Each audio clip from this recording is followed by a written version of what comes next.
Good morning all of you. मैं Kamlesh sir एक बार फिर अपने यूट्यूब चैनल एग्जाम 21 के प्लेटफॉर्म पर। तो आइए इस भाग में हम लोग नंद वंश के बारे में अध्ययन करेंगे। नंद वंश का शासन काल 345 ईसा पूर्व से 322 ईसा पूर्व तक था, ध्यान रखना है। और यह नंद वंश मगध पर शासन करने वाला तीसरा राजवंश है, ध्यान रखना है। पहला राजवंश हम लोगों ने अध्ययन कर लिया, हर्यक राजवंश था।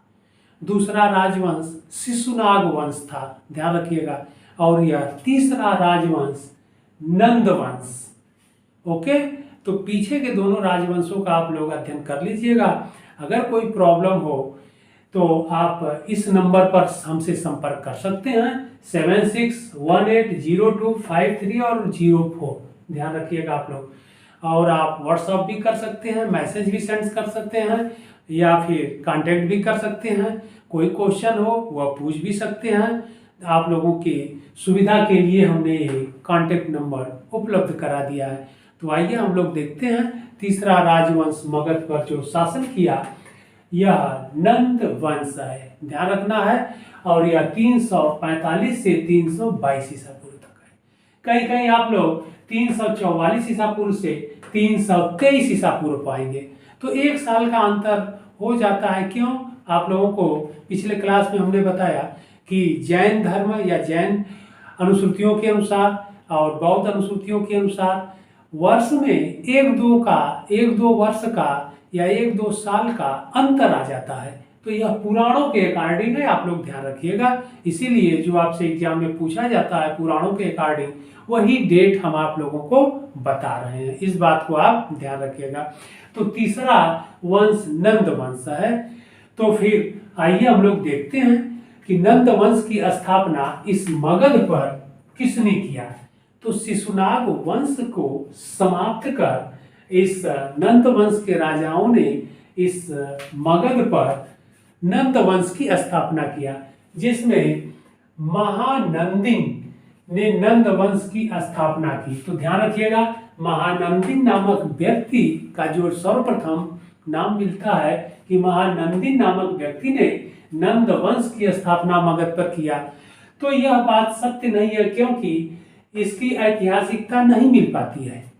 इसलिए जो मगध पर नंद वंश की या नंद वंश का स्थापना किया या नंद वंश के साम्राज्य की स्थापना किया, वह व्यक्ति महापद्म नंद था। इसलिए महापद्म नंद को ही नंद वंश का संस्थापक माना जाता है। इस बात को आप लोग ध्यान रखिएगा। ओके, महानंदिन का नाम वास्तविकता के रूप में या नंद वंश के संस्थापक के रूप में आपसे कभी एग्जाम में भी पूछा नहीं जाता है, इसलिए कि इसकी ऐतिहासिकता नहीं मिल पाती है। ओके, लेकिन हम इसलिए बता दिए कि आप लोग कहीं बुक में पढ़ेंगे तो कहेंगे कि सर ने महानंदिन का नाम ही नहीं बताया, ध्यान रखना है। तो महानंदिन नहीं है, अपितु नंद वंश का संस्थापक महापद्म नंद था। आगे हम लोग चलते हैं। पुराणों के अनुसार यह 28 वर्ष तक शासन किया। तो महापद्म नंद पुराणों के अकॉर्डिंग 28 वर्ष तक शासन किया मगध साम्राज्य पर या मगध पर। और इसने पुराणों के यानी वैदिक धर्म के अकॉर्डिंग, ध्यान रखना है, वैदिक धर्म के अकॉर्डिंग इसने उपाधि धारण किया। और वह उपाधि थी एक छत्र, एक राट और विराट, ध्यान रखना है। महापद्म नंद ने वैदिक परंपरा के अनुसार उपाधियों को धारण किया। यह बार बार आपसे एग्जाम में पूछता है।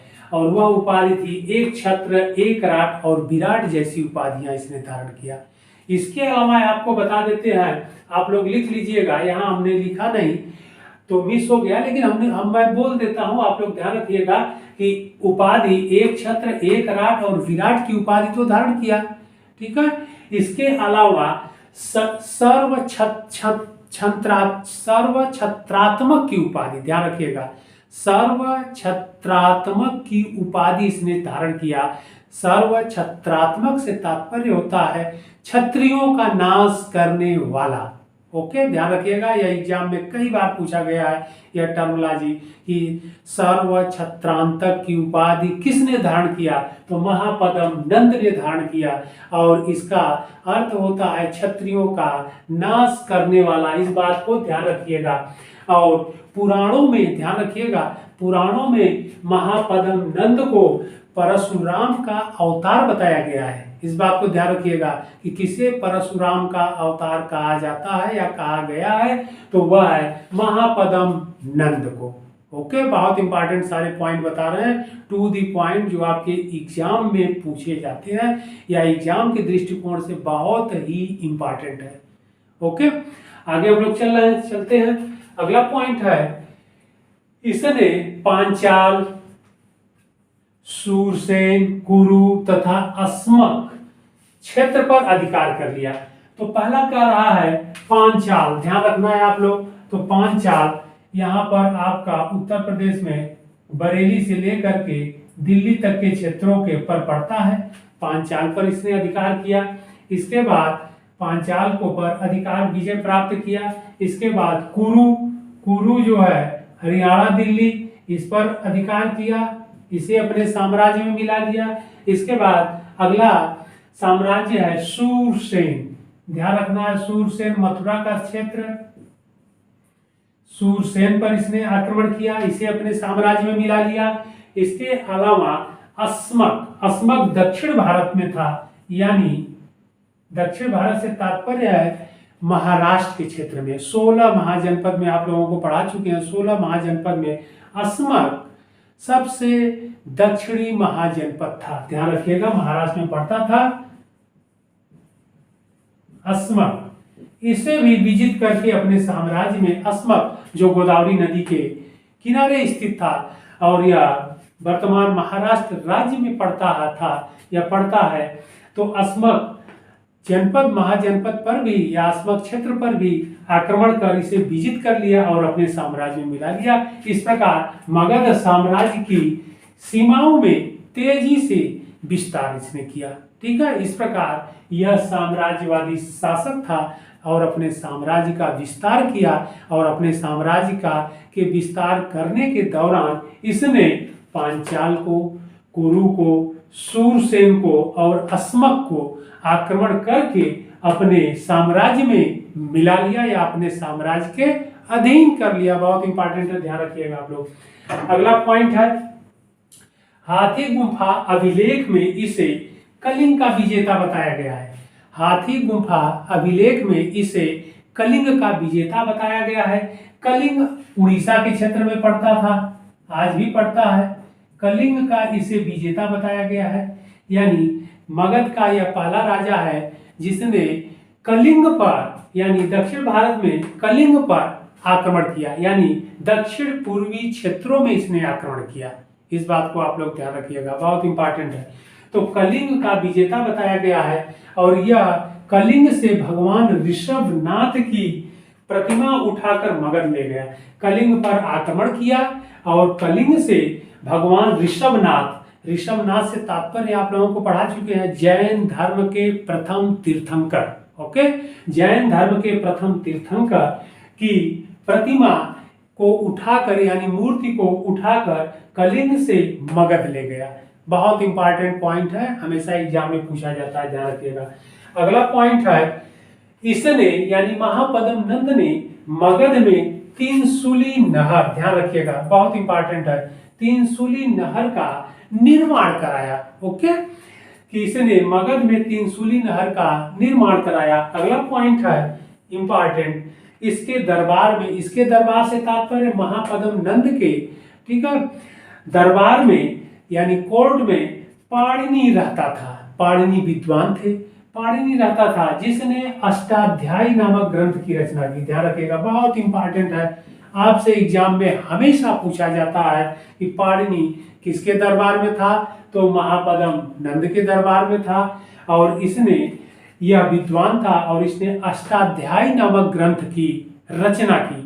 तो यह महापद्म नंद से संबंधित था। यह महत्वपूर्ण सारे पॉइंट और यह मैप के अकॉर्डिंग आप लोगों को समझा दिए, तो ध्यान रखिएगा, इस मैप को आप लोग अवश्य देखिएगा।